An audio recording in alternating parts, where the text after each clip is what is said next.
really good, ladies and gentlemen? OG Dada, a.k.a. Chef. I'm here with my man. Listen, I'm just going to call him Big Papa today because he's like the illest mind I know when it comes to this boxing shit. And when I seen the Tank shit, I was like, I wish my guys, now I'm going to throw them under the bus because they're a little biased and they kind of flake out with shit. And when you hit me up, I'm like, oh, thank God I get to talk this Tank mess. Because before we even go into some Dana shit, we're going to talk Dana. But the big topic of this fight, I think people want to point into like when he took the knee when he said the hair grease got in his face. I want to come before that because before this fight even happened, Tank has kind of came out and said, look, like I could see myself retiring sooner than later. And anyone that ever pays attention to any kind of sport, when that thought process goes in your head, you're not dialed in no more, right? You're leaning to one side and you're not focused the way you were when you were lined in. He went into this fight. The energy was kind of weird. I know he had a different camp, but Tank is so used to fighting relaxed, and then towards that 6-7, he picks it up and he starts pushing the pressure on. Roach is not afraid of him. Roach never feared, took his best shots, and kept going toe-to-toe with him. Now, actually, talk to me about the fight before I even go into the crazy shit that I heard from Roach's camp today. Yeah, no, you hit it on the head there. I mean, you're right. Like, I think the biggest attribute that Roach brought to the fight was just that self-belief, like determination that, and in my mind, I think it was the end of the 5th round. I don't know if you remember, but it was towards the end of the 5th round and nothing much had really happened at that point. And remember, Tank was like trying to talk to the ref almost while he was fighting, and Roach, caught him. And it was basically like, no, man, we're in a fight, like you're not going to be having a conversation and fighting me. And at that point, you know what? It was like the Matrix, like Neo seeing everything in binary. I feel like Roach, his confidence really came out, like because it came back for the 6th and bam, it was on, right? So yeah, man, you're right. He believed in himself, and that in itself was enough to go to 12. I mean, I really feel like he did enough to win the fight, personally. I thought Tank. It was a strange, odd fight to me, and I would say it was a good fight, but more because it was entertaining than actually skillfully great. It was a weird fight. It was a strange fight, but man, that look on Roach's face. That stare, 1,000-yard stare, that was like old school Sonny Liston, Joe Frazier kind of shit, man. I loved it. And he ate. Go ahead. No, what I was going to say is the stare. When you pay attention, and like you said, the stare, there was a level of confidence where I know I could be in this ring with you, right? It was kind of like you said, when he seen the Matrix, and before people go, oh, they're trying to talk some Neo shit. Let me explain to you what he's trying to say. Is he understood and he was analyzing everything faster than it ever was happening to him, and it processed. No more system loading. I'm here, it's here, and now I'm engaged. I understand your timing, I understand your speed, I get your power, and we're in this battle together. I'm not battling you. At this point, I'm just battling myself. And it looked like when you said he was talking to the ref, he looked like, first off, there's no timeouts in fights, right? There's no timeouts in fights. So I don't know what you were doing trying to talk to him, but Roach took his shit to another level. And it would, to me, I love the word confidence. I'm not sure what the word might be what I'm looking for, but everything clicked for him. And that's exactly what happened. Because when I seen it, I said, oh shit, now he knows this guy's not better than me. Like, he has to beat me kind of thing. My bad. No, jump in. I mean, yeah, fully. You're right. That's exactly it. And then going further through, like basically Roach just ate everything Tank gave him. In my mind, I saw Tank looking panicked, like looking like it's just something we've never seen from Tank before. Like, it's not from this playbook. It's not from the Tank script. Like, so, and here's the problem when you're going to try and do, like you said, like the usual script where he lets a few rounds go, build some tension, and that's great and everything. But, Roach, he got his start on Pro Box, and Pro Box match their guys tough. Like, that's real fights on Pro Box, And Roach comes from that. And as soon as that's the problem, you let all those rounds go, and now all of a sudden you're in the 6th round realizing like, oh my God, like this guy's not going anywhere. And I think Tank panicked. I think he panicked. That's all the behavior and everything you saw from that point on, from the end of the 5th, from literally that moment, Roach clipped him. I think Tank and just the weird stuff he was saying after the fight, and I don't know. And combined with what you were saying about, before the fight, like about he wants to retire, and it seems like his outlook on boxing has definitely changed. He's made his mark. He's made his money. I get it. Like, why keep getting punched in the face, right? But yeah, you combine all that, and I saw a really uncertain looking Tank. That's what I saw. So it was different, and it was the whole night was a good night. Like the whole card, I thought was excellent. Like the fights before as well. So shout out to PBC, man, for putting on a good card and entertaining us. But what do you think though? Like I saw just yesterday that the hairdresser who did his hair, she got her say in there too, right? Put all the detail, put all her receipts, because basically she felt like it was an attack on her hairstyling abilities, like the fact that he's complaining that there's runoff coming out of his hair or whatever, which I thought was pretty funny and looked pretty bad for him again, right? Yeah, like what do you think about that? Like that round 9, I mean, it was like nothing we've ever seen in boxing. What did you think about it? See, to me, I got into boxing back because I'm a big Tyson guy, right? Like Tyson was my guy. The Klitschko's, obviously Roy Jones Jr., like those are my guys. When Floyd and Pacquiao and Ricky Hatton, like I liked boxing at that point, but it was kind of UFC was taking the spot. So I started to fall off a little bit, and I like Tank. Tank kind of got me back into that wanting to watch boxing because I liked him. He's from home, right? He talks shit. He looks away. And I'm like, all right, this is some fresh shit. But the 9th round, to me, kind of it put boxing in a weird stage because Tank over the last 4 fights, they were like 71-0, right? So my argument to people, because everybody – when Tank said, oh, maybe, I'll fight, at the end, I'll fight Jake Paul for a payday, right? He kind of threw that out there. People were saying, oh, well, Jake Paul money. Okay, cool, whatever. But the last 4 fights, 71-0, that's the kind of champion I want, right? Because he's not fighting guys with 9, 10, 11 losses. He's taking undefeated fighters with crazy records. To him to fall the way he did and to, like, take that knee like it was nothing, like, oh, I'll just take a knee and it's whatever. Homeboy, that knee, if they counted that knee, you might have lost that fight. And it's a bad look on him. There felt like there was no real determination or wanting to step his shit up. It just felt like he was going through the motions like, I'm Tank, I'll get through this. And the 9th round, it was way too late. And then you seen that panic like you were saying. And I'm like, yo, Tank looks shook. And to me, not being, because I'm a Tank guy, I feel the only reason why Tank got that draw is because they know Tank is the money fight. Roach is not the money fight right now.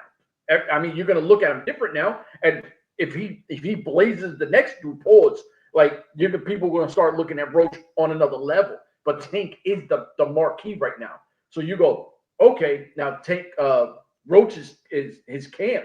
They're reaching out to boxing on some, because I think boxing said something like, we didn't get the replay fast enough or something, and we have to legitimately look into what the ref said at that time. Now they're saying, well, you already put it out there, so you can overrule this. You have everything you wanted to see. What are you going to do? Now, this puts him in a bad spot because you don't want to sit back and after a few days after a fight, you're going to change the decision. Then you make this ref look like he don't know what he's doing. You make the scorecard guys look bad, which in boxing, we've had a lot of bad scorecard people, but it just makes it look bad on the identity of boxing. Before we even go into like the Dana White thing, we can actually. Tank also addressed that the Iranian boxing thing and how some fights have been rigged and he don't want to go over there because if they don't want him to win, he won't win. But I agree with you that UFC does great with champion versus champion. We're always getting the best fights, the press conferences, the build-ups. It's kind of like WWE, right? Like you're getting the best out of all these guys and you get the best sound bites. He's a genius. TKO knows what they're doing.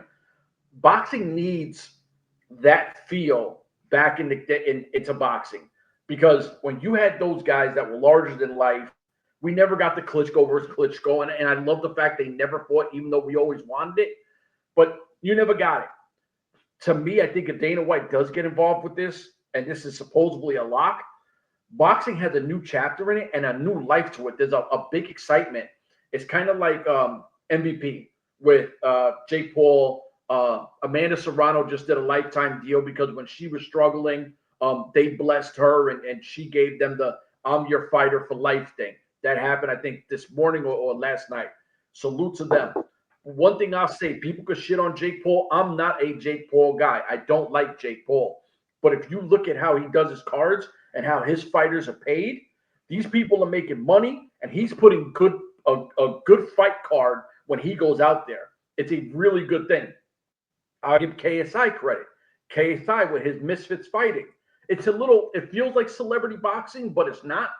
But it's a good card. He knows what he's doing. These influencers, I give them credit. I don't have to like them, but I like what they're doing for the sport of boxing. My only worry, I think, is at home. Go ahead. Sorry, the audio kind of went, your only worry is what?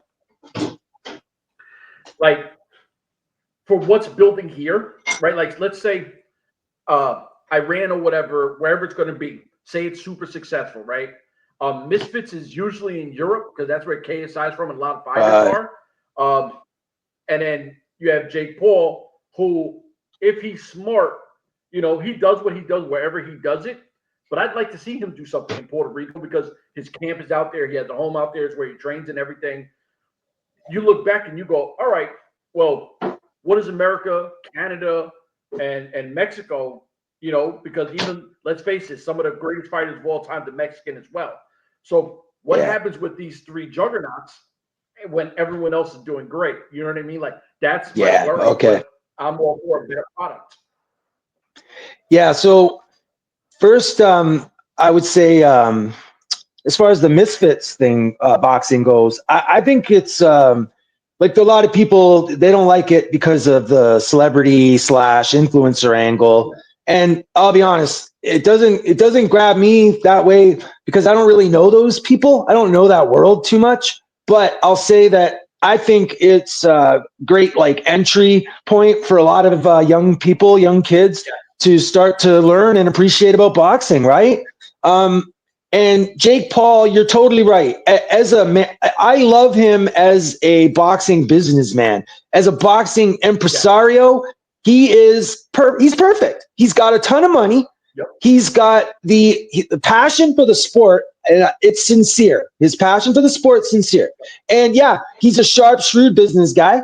What else do you want? He's got the personality. He understands that what the people want in terms of people want to be entertained. They want to be like that's the thing for purist boxing fans, even myself, sometimes I'm too grumpy about it. People want fun. They want entertainment. So you got to give that too, right? So it's not Iran. It's Saudi Arabia is where that's where they hold those Riyadh events. And I would say right now, particularly in the US, look, U.S. New York City was the mecca of boxing.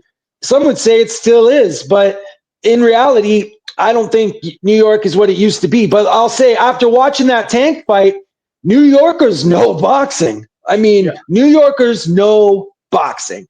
Like, they were all happy that Tank was there coming to the ring while the fight. But look what happened at the end of the fight. New Yorkers aren't playing that, man. They aren't having it. They don't care who it is. They'll boo. They'll tell you. They'll show their disapproval. And they've done it in other cards I've watched, not in Madison Square Garden. They got the smaller room, right? Yeah, I've seen that same flex from New York where the main, like, it'll be their fighter, like it might be a home fighter, and if they don't like what's happening, they show their disapproval. Those are good fans, man. Those are good, because as fans, that's all we've got. That's all we've got, our wallets and our voice, to tell them what we want and don't want. Go on. You look like you want to say something. 100% right. Yeah, you're 100% right, because this is my beef with a lot of my friends, because I'm one of the rare New Yorkers that a lot of my favorite teams are outside of New York, right? Like, my base was the Yankees. Everyone else, I'm a fan of outside of New York. I've been in Yankee Stadium as a Yankee fan when Derek Jeter was on a crazy slump. We're booing our greatest captain of all time, of my era. We're booing Derek Jeter. The Madison Square Garden, the Knicks haven't been the Knicks since Walt Frazier and them. People go, oh, but the 90s Knicks, yeah, they were great. They weren't the Bulls, right? So you go, okay, you haven't seen a championship in forever. When New York had its boxing, Mike Tyson was our guy. He was our king. We rode with the king, right? And there's a long point after that. There hasn't been a great New York fighter in the longest. There hasn't been a great New York team of basketball.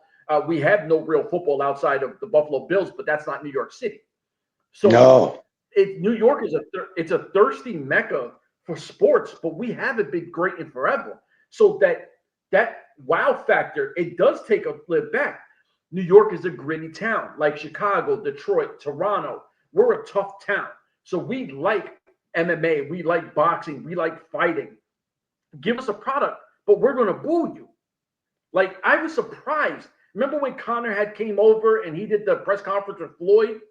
I was like, all right, Floyd's going to get the attention, right? Because I think Floyd's from Philly, close enough to New York. And that crowd, it was like every Irishman came out the woodworks of New York and was riding with Conor. And I'm like, wow, this is crazy. We love fighting. We love people talk shit. Conor talks shit better than damn near everyone. Floyd just played I'm going to beat this guy's ass to get a payday, right? Like, he's not on my level. This is what Jake Paul brings. Jake Paul is going to talk shit if you like it or not. Listen, I'm the way. I'm the guy who sits back and says, I can't wait to see him lose, right? Because I want to see him lose. So that means I'm watching this, giving you a view to watch you lose. And when you win, you make me look stupid. Right? Like, do what you do. But you got to build. He knows how to do it. He knows how to market. My love for the Misfits fighting, and I don't want to just throw it out there real quick. There's two fighters that are in it. And I got to stop saying because my wife says I say too much. There's two fighters that are in Misfits fighting. They're two women. They're two women. One is Carla Jade, and the other one is Aria Wild. Now, I knew them for being ring girls in BKFC. Right? I was like, oh, hot chicks, whatever. Right? I'm like, whatever, cool. They just two beautiful ring girls. I followed them. I'm a BKFC guy. And all their shit is flooded with fights. And I'm like, wait a minute. And they're both champs in Misfits, and they box other places. And I'm like, yo, wait a minute. These girls will beat your ass, but they're ring girls, right? Like, they're not just ring girls. They're legit fighters. So when you talk to them, their knowledge of the game is crazy. And they're not afraid to bang out. Like, this is what I love about the sport of combat sports. You have dogs, and then you got people who think they're dogs. And we love underdogs, and we love the people that know how to talk shit for their people. And I don't care if you're a country bumpkin and you got that hillbilly guy who talks about Garth Brooks and cows, and that's your guy or girl, and they kick ass. salute. If you got your hood person, salute. Like everyone in between, there's always something for everyone. Boxing gives us that, right? Like we have someone from everywhere. You got people from all over the world that do their thing, and I love it, but we need it to grow again. We need boxing to be at that level where everywhere it goes, it's killing it. And there's enough great talent all over the world to do this. Oh, yeah, it's international for sure. And the people are ready for it. The people are ready for it. Like, I feel like it's just like, yeah, bro, 4 sanctioning bodies and countless belts, so many belts. Like, I understand why people are confused. Like, people, it's like they shy away from it because it feels like you have to have some special knowledge to know or follow boxing. I try and tell people, just watch the fight. Just watch the fight. Don't worry about all that stuff and just watch the fight. But, you know, if you wanted to try and actually start following it and stuff, then you start realizing like, oh, wait a second, there's 4 sanctioning bodies and they're all ranking fighters differently. And, you know, it's confusing. And, on one hand, because I've grown with it and I understand it, I don't think a lot about it, but I understand that it's a block for people, new fans for sure, for bringing in new fans, you know, and getting casual fans to become more hardcore. It's a barrier. So I love the idea that Dana and His Excellency, you ready? Like, blow the whole thing up. Boom! Yeah, blow the whole thing up. Blow the whole system, the whole rotten, stinking, corrupt system of boxing that we all know what it is. When it's at its best, it's a great sport, but that part of it, it's been its worst side. It's been the worst part of boxing since forever. I mean, since the 50s, 40s, I don't know, as far back as you can go, boxing's been that way. I feel like if they can come up with something that's basically more on the sports side than the business side. Yeah. I want to see guys getting paid and whatnot, but you know what I'm saying? Like let's stop making fights. That's the biggest problem. Is it's all just promoters dictating the terms of everything, and they want their fighter not to lose and all. It's so ridiculous now, and we see the results in the ring. We see, like, when it starts to affect what's going on in the ring, that's where I've got an issue. Outside of the ring, I don't really pay attention, like the money's switching hands, who's getting paid. At the end of the day, that's not my concern. I just want good fights. Yeah. So, like, I love the idea of it.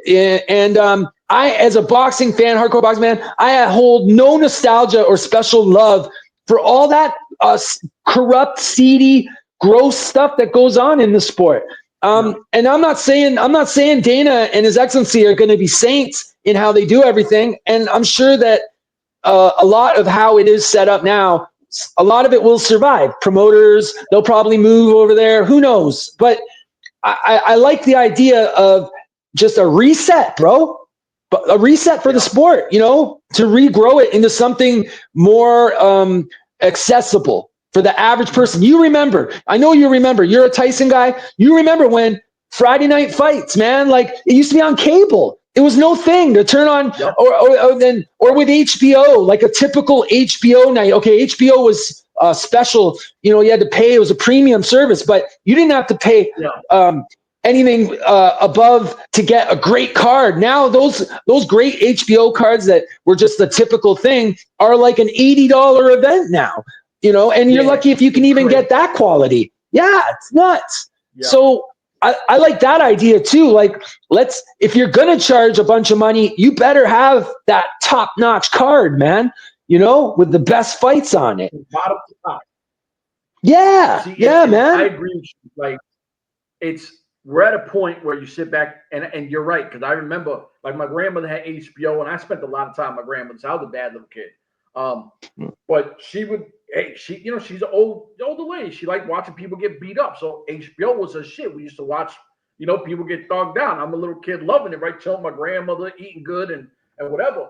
But like, you sit back and you look now, like you said, I literally just seen, I don't remember, I think it might have been the 10 card, $80, right? Like, it's like $80. And you better have the best card from bottom to top for $80. Because if you look, and I'll go into wrestling real quick. WWE Go ahead. is a smart thing. Now, obviously, they're the mecca. They can do whatever they want. Their shows are on Peacock. So all their pay-per-views are on Peacock. So if you have the Peacock subscription, you don't have to get Peacock and then WWE, right? So you're paying, I think, what, $7, $8, $99, and you're getting all their pay-per-views. You're getting SmackDown and something else. So you they're not charging. They're not charging extra. They don't charge extra for it. You mean? Oh, nice. All right. If you have Peacock, you get all the pay-per-views, WrestleMania, SummerSlam, the biggest events. And I'm like, all right, cool. Netflix, they have Monday Night Raw now. They're putting everything on streaming services. And I'm like, oh, this is dope. Where, like I said, I'm a big BKFC guy. $7.99, you get the app. You get all their fights, their library. So you get everything for $7.99 a month. I don't want to have to spend X amount on every pay-per-view. UFC, there's a lot of rumors where they're looking into going into streaming services because if they can get on a Netflix, they get like $1 billion deal like WWE did, and they don't have to worry long term because they already got the money locked in. And then you get all the subscribers that come in. People are going to love it because, oh shit, I could watch UFC right now. I don't have to try to get the streaming thing or do this or do that. There's so many lanes to watch these fights, but we need the best fighters. And I think that's where Dana White comes in with the best product because he knows how to market his shit unlike we've seen anyone else. I'm not a big Dana guy, but you got to give credit. Yeah. Look, man, the Dana and UFC has pros and cons, just like boxing. There's a lot of stuff that I love what Dana does, man. And I don't care what people say, you know? And the reality is the biggest criticism, maybe correct me if I'm wrong, but that the biggest criticism that I hear, that I perceive about UFC is usually about, like Jake Paul says, they don't get paid enough, the fighters, you know? And having a guy like Turki Al-Sheikh solves that problem, you know, like you got a faucet that money comes out of. So, you know, you can make the money, right? I mean, like to me, they've got everything they need to make, like, those promoters that exist now and even the sanctioning bodies, they've got to be shaking in their boots a little bit because they'll probably publicly, like in the media, they'll probably snicker and laugh about it and whatever and poo-poo it. But no, man, I could see them putting together something that really resonates with fans, man. I could really see it. Hey, did you know that Jake Paul MVP is doing an event in Toronto this weekend? I'm pretty sure it's this weekend. Yeah. So yeah, I heard about it, and because I'm on Twitter, right? And I hate Twitter. Twitter's a cesspool. But I'm on X, Twitter, whatever it's called, and I follow it because one of my guys is a Jake Paul guy, so I follow MVP because if he ever wants to have a straight conversation, I want to have my own knowledge, not go off what internet trolls have said or what he said. So I have my own information. My beef with MVP is they don't have belts that are defended, right? Like, they have a great card, but I don't see multiple champions. And Jake Paul, who has his $1 million belt or whatever that crazy belt is, it's never defended, right? Like, it's never defended. Okay. So my argument with the Jake Paul thing was you can't crown yourself a champion, right? You can't. You got to win a championship. So I would like him to put that belt up or even have a tournament, something. I want to see belts in that company because if you're a real promotion, let's start having weight classes. Let's start having legit where people are ranking so we can invest more into MVP promotions because you do a great job marketing. You do have a great card, but I don't know who's really next. I don't know if who the number one contender or number two contender is. So give us that because right now it's just a great card. And I want to invest more because I love what they're doing, but I need a little more myself. So the way I see what he's doing right now with MVP is he's got a roster of fighters that, I think what he's doing just by looking at who he's selecting, he's looking for up and coming, young, hungry people that he sees potential with, and he's trying to help them develop, which is let me tell you, man, like it's probably 0.5% of all boxers are making great money, like limos and cocaine money, like most boxers aren't making jack, man. They're not making nothing. Yeah. But so coming in like that to help up and coming boxers, it's huge. It's huge. And even if they don't pan out to the level he expects or wants, giving the opportunities is great. It really is.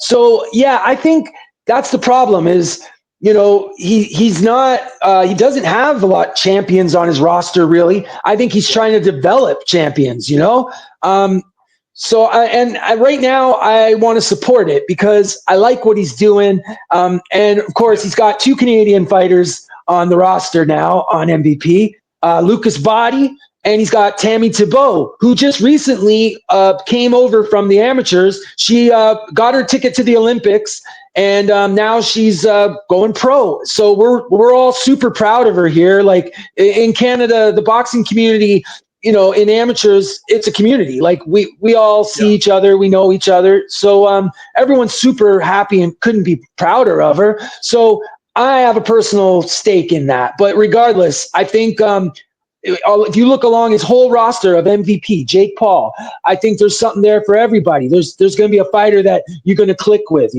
I really hope this event goes well because, again, he needs his events to go well. MVP's trying to develop like anyone else. They need success, right? Yeah. I just wanted to put that in there. the Canada touch.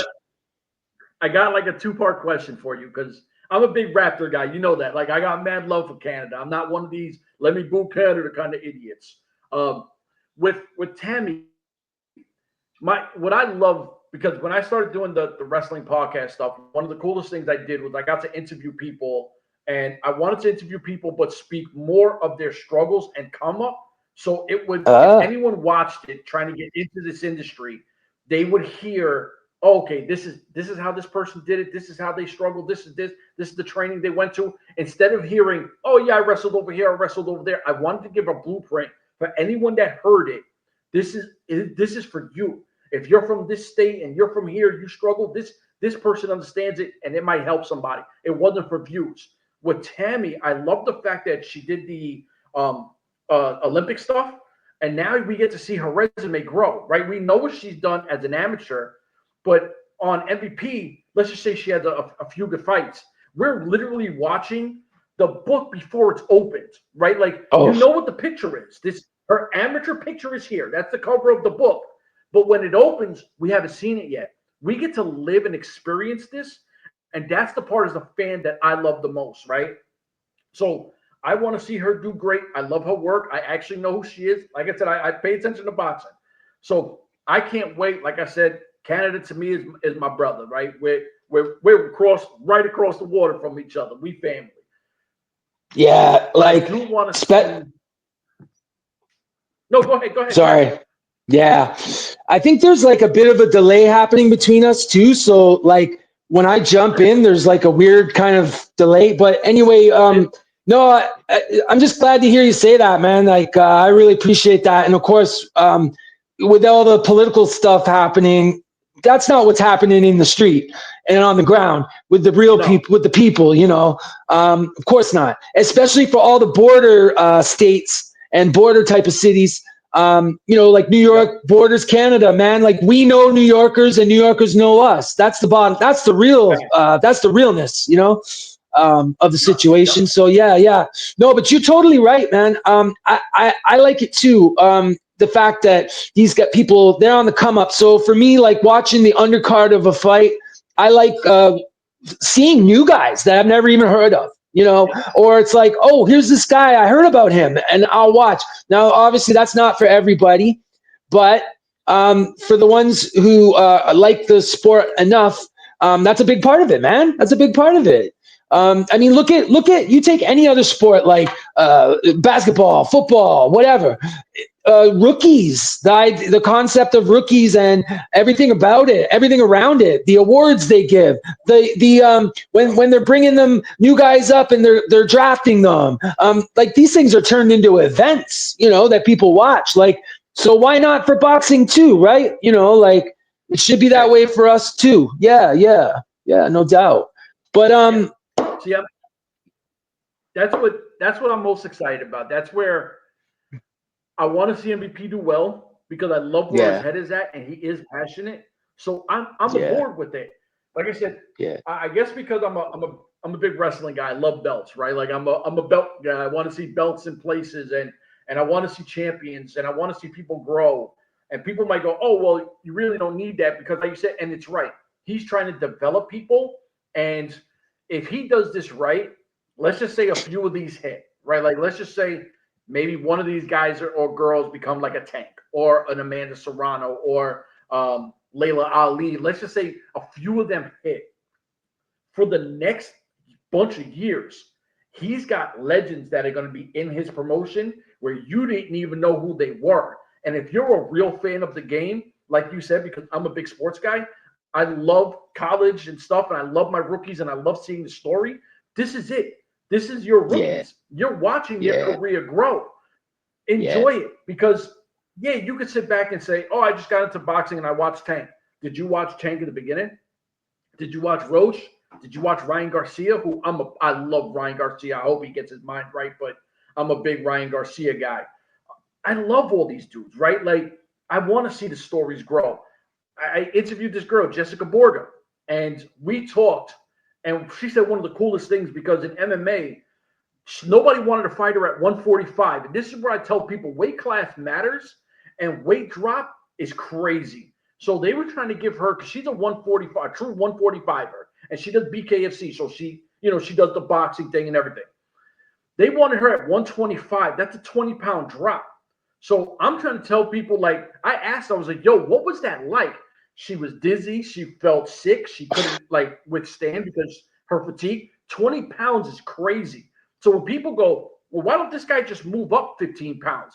15 pounds will affect you crazy. So if you're a true 145, 155, 175, this is where the bantamweights and cruiserweights and lightweights and light heavies, this is why they matter. And I know people might go, what's the difference between a light heavyweight and a heavyweight? Pay attention to the weight and then think about it yourself. If you were heavy and you said, man, I got to drop 20 pounds, you drop 20 pounds, but your body goes through a crazy transformation. So you got to do this and then hold that weight for your fight. This is where a lot of people, this is where I say, yo, educate yourself when you want to get into these MMAs or boxing. It's not hard. This is simple knowledge. And enjoy it because when you watch greatness, it's phenomenal. I mean, the Tyson and Paul fight was terrible. But my childhood, to watch Tyson one more time, it did a lot for me. It made me feel a way because this is one of my fighting heroes. Being from New York, he was the king. It was, man, it didn't matter who was against him. That's our guy. I thought they did the build up really well. And if there was anything that was really great or worth it from that fight was in the build up, like showing Mike training. Like how inspiring, how exciting was that? Like seeing him hitting the bag and doing combos again and moving the way he moves. He's 60 years old and he was still got it, or 57, whatever, 58, whatever he is. I mean, he looked great. He looked great, and I'm like you. I got the nostalgia from Mike as well. Yeah, I mean, I think a lot of people do, Yeah. And it's funny because I had to actually stop a podcast because one of my guys, like I said, he's a Jake Paul guy. And we were talking and he kind of felt, because he's trained like a few years ago, he goes, oh, I could probably take Mike. And I'm like, yo, wait a minute. So I kind of like look to the side like, what did he say? So I said, yo, let me explain something to you. Now, me and my boy Dave, we've been in fights our whole lives. Like, we're street kids. We played sports. You're fighting other neighborhoods. It's what it was. We were in fights our whole life. And I'm like, yo, bro, you have no idea how this plays out. if Mike is in a dark alley or in a project building, and me and him walk up, two of them who are way younger than him, the first one of us that's in hand reach is instantly sleep. Oh, yeah. Yeah. The other one better be smart enough to just run, because if Mike grabs you, he might just kill you. The first threat is I just got to knock him out and get him out my way. Yeah. Now you're the only thing stopping me. I said, bro, he'll kill the two of us. We've been in fights our whole lives. We'll beat you up. Yeah. Mike will kill you, bro. Oh, he's 57. He's old. 57, Mike can still kill half of America. I mean, if you ask me, when it comes to street fights, I mean, you could say fighting in general, but definitely street fights. I would say the number one thing, let's say for people that has never been in a fight and end up in a fight or whatever, is they don't realize is you got to breathe. And most people hold, like, you're in a tense moment, right? You hold your breath, right? Like, you don't breathe. And no, they got no chance. They got no chance. Once they do that, they're not going to last. And over before it started. Yeah. Like a guy, Tyson will know. Tyson, I mean, it's even for a guy with training, I think it would come so fast you wouldn't even, you know what I'm saying? Like you'd be trying to talk some shit and then both, you'd just be like lights out. I love it though. You know, and I'm okay with people's confidence. I'm not okay with stupidity, right? Like I'm okay if you feel you're the man or whatever, but stupidity. And this is where I sit back and I had a guy, my homie, who's a big time wrestler in California. I had asked him, yo, what do you think of Conor McGregor getting into BKFC? Because he's beating, you know, I'm going to fight you, you know, mark my words. One of the things he said, and it kind of made me think back, because I was like, oh, Conor should be dope, because what I was trying to tell him is BKFC is different than boxing, because there are boxers that I see that come to those, and there are MMA guys that I have seen that have came over, and they get punched, and they don't even get knocked out, but the fight is out of them. Because when you get punched bare hands, it's a different feeling. He had said, listen, he goes, think about it this way. You seen Conor versus Floyd? I said, I did. He goes, okay, how did Conor look? I said, he looked good against Floyd. He goes, but he lost. What do you think would happen to him in a bare knuckle fight? I said, but Conor's a goon. Like, he has that dog in him. So I'm going to ask you, what do you think? Because he felt Conor wouldn't be able to be ready for BKFC because he didn't beat Floyd. I'm going to ask you, what do you think? Conor and BKFC, do you think he'd be a good fighter, or should he just be one of the CEOs and just stay behind the scenes talking shit? I mean, like, I think that if he had picked his opponent, like, if you matched him well, in other words, and I don't mean putting him in there with a sucker. I just mean, I don't know if he'd be able to, like, go against the top champions, but, like, if you picked a decent match, yeah, man, I think he would need a couple fights, and I could totally see him getting into that, because it does seem like he wants something, right? In the fight realm. Like, I don't know. I don't know him well enough to say, but when I do see him, I mean, he's jacked for one thing, and he's always talking that fight shit. That could be a really cool outlet for him, man. You know, I don't know why. Is that something you want? Is that something you want to see? You want to see that? You want to see Conor go? I do. Bad, because he is one of the co-owners of BKFC.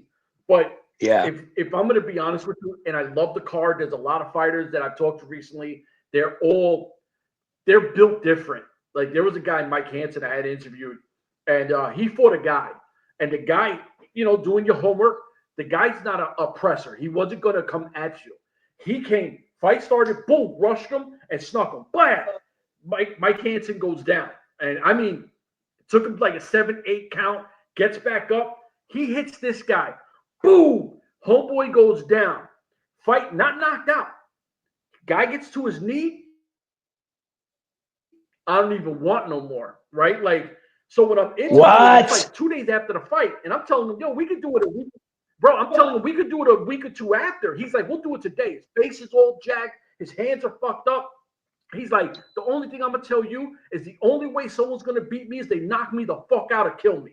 And I'm like, whoa, okay, right? Like, but this is the attitude a lot of these guys and girls have. You got to knock me the fuck out. With Conor, I love what he does.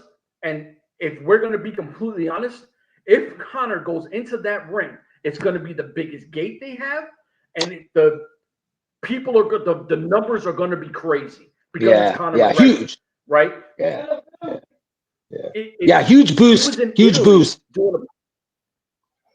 He's in Italy doing a press conference, and two of the champions, they're talking shit. And other reporters are, Conor, are you going to get in the ring? Conor, are you going to get in the ring? Conor. And they're not even interviewing those guys, right? Like, and he's like, oh, my guys are warriors. Like, and then he starts talking the Roman gladiators and how the culture of Italy has some of the greatest Roman heroes like Caesar and all these guys. And I'm like, his educational palette for the gladiator sport of combat sports is it's undeniable. So wow, I want him in there. I still like to see him finish his two fights because I think UFC's holding him back for those two fights. I don't know what they're waiting for, but he has to get UFC. UFC, really? That's what stopped. That's what stopped Logan Paul and Conor from fighting in the Saudi with that guy. He was supposed to fight him, and the Saudi guy offered $250 million for Conor McGregor and $250 million for Logan Paul to fight it out. Oh my God! And, Dana White said Dana White didn't okay it, and that's why Logan and Jay keep doing the. He needs Papa Dana's permission to fight. Wow! I have one fight. God. Like, where do they get the money from? Like, in Saudi, it's the oil money, right? I mean, the shit's just, it's like money just spewing out of the ground for them, isn't it? It's incredible. It's incredible. It's the guy and his brother. One of them is worth like, I think he said, was it 6.1 billion? And the other one's worth like and they said a low 4.3 billion. I'm like, a low 4.3 billion? Like, we're not talking, $100 million. We talking billions of dollars. And these guys were like, oh yeah, it's only $250 million. Like, for each fighter, it's $500 million. Who cares? Man, oh man. I wonder, like what I'm starting to wonder though, because so with boxing, with His Excellency, there's a lot of talk about the narrative is like, he doesn't care if he makes money, loses money. They're Saudi, it's the House of Saud. They got money. But I would be interested to see what they have been getting back. Like if they've been having success at all, I'm sure it's not enough to cover their expenses, but I'd be still curious, to see like how well they don't release their numbers, Riyadh season. So we don't know. I think they're smart because a lot of the times what people don't realize is they use their own stuff. Like everything stays in house. So when you have your networks, your camera people, you're not flying them. You're not flying American or anyone else. Right. Everything is built in. So they have companies, TV networks that they own. They're not paying for that. They own it. Right. Yeah. So, okay, we need it over here. Bring everything. They'll set it up. They do it. Yeah. I mean, they paid what's this guy? Oh my God, he's like the greatest soccer player in the world, not Messi. Ronaldo. He's in Saudi Arabia making like making I think it was $275 million for 1 year or some crazy shit. Like, no, bro, that's probably euros, not dollars. That's probably euros. It's even more dollars than that. It's crazy what they paid him, man.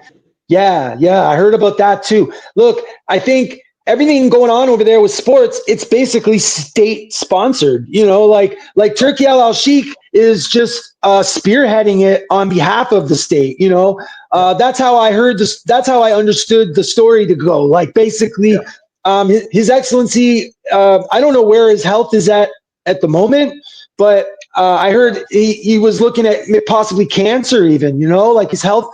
and he was talking to the prince, the crown jewel of the House of Saud, and telling him like, man, I would really like to do, like, basically, they're just two guys talking, and he's saying like, I would love to do something with boxing before I shuffle off, and basically the crown prince was like, you know what, do it.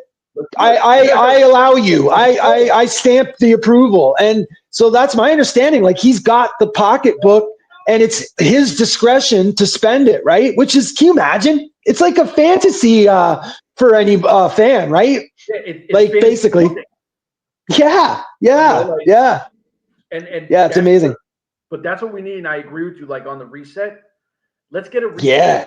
And let's make this the best thing we've seen again. Let's get it to that point where we're all excited for everything, because if these guys are building the best product and people are safe, because a lot of people look at those countries out there and they're afraid, WWE wrestlers, they're afraid when they go and do Crown Jewel over there in Saudi Arabia because there's a stigma, right? Everyone understands that what's going on. If you can protect people and you start having the best product again and again and again, all of a sudden everyone's looking and going, yeah, UFC was cool, right? But boxing is back. Everybody wants it because it's now the underdog, right? So you sit back and you go, well, shit. And there's, like you said, like I said, internationally, there are so many boxers that both of us have never heard of that could be legit stars if they had the opportunity. And I want to see that. I love homegrown talent. I do.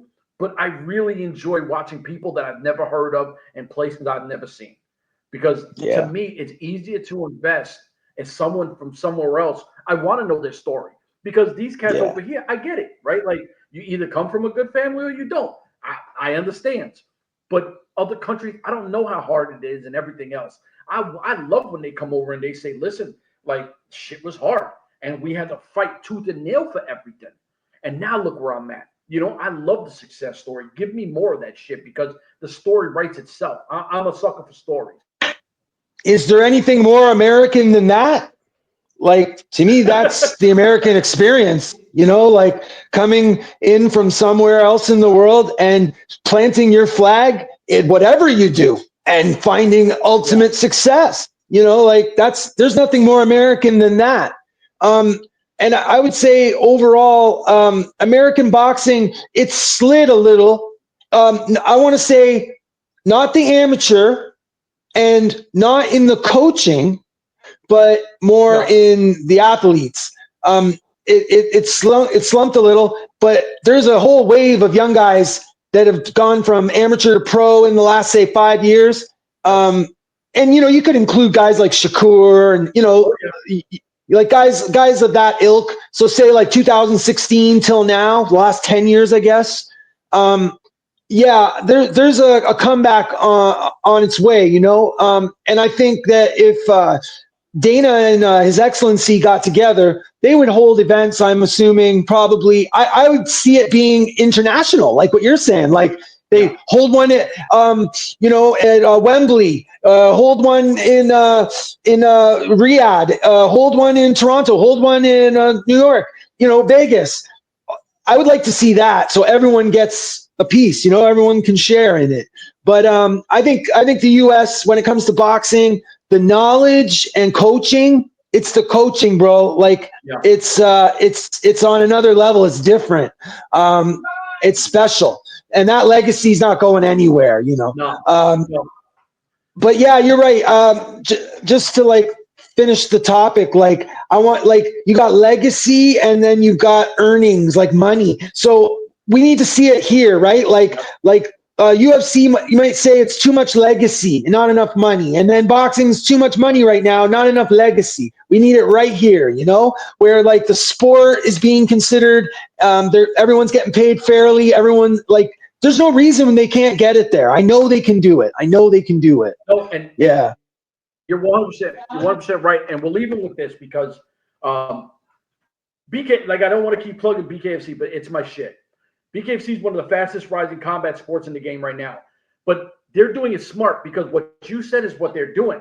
They got the fight in Italy. They got the fight in Dublin. Dublin's next year. They got the fight in Dubai. They were just in Canada. They hit Mexico. They were in. They're doing a few in Florida. They did Thailand like 2 years ago. So they're hitting all countries all over the world, and they have champions from all countries and belts from those countries that are being defended. So if you sit back and you go, damn, this shit is everywhere. This is how you make a global product. You give it to everyone. And that's what you're saying. Put it in there. Put it in Dubai. Put it in Canada. Put it in Mexico. Put it everywhere. The funding is there. Give everyone a piece, because when you go to someone else's country and you get those fans for life because they love your product. They go, I remember when this is here. You know what I mean? Like, shit. That's just me. Yeah. No, man, you're totally right. And like, you're right. It's like that 8-year-old kid whose dad takes him to that event when it happens to be there, and it changes that kid's life forever. He becomes a fan or he becomes an athlete. No, you're totally right. And I also want to say, by taking it around the world, it kind of gives it this like cosmopolitan, sexy kind of image, like James Bond, that idea. Like instead of like two yahoos in a backyard punching each other, where I think that because of the internet, some people have this idea of that too, right? So for BKFC, I think it's a great look. It's a great look. And I think if boxing can take it there, that'd be great too. But listen, bro, I'm gonna sign off, man. I'm gonna get going. Are you cool? Like, you got enough? Yeah, for sure. It's always a pleasure. Whenever you can listen. I told you, I want you on whenever, brother. Okay, man. Okay. Well, there's definitely good fights up and coming. So I'll tell you what I'm going to do. Instead of after the fight, during fight week, I'll reach out to you and make sure that you know about the fight so that you can watch it too. And then even if it's just you and me just talking shit, then whatever, man. Like, even if you don't put it to air, like even if, you look at it and it's like, well, I'm not using this. I don't give a shit. Like, let's just keep trying until we get some gold. Yeah. I'm good with all that, man. Okay, man. I'll talk to you soon, man.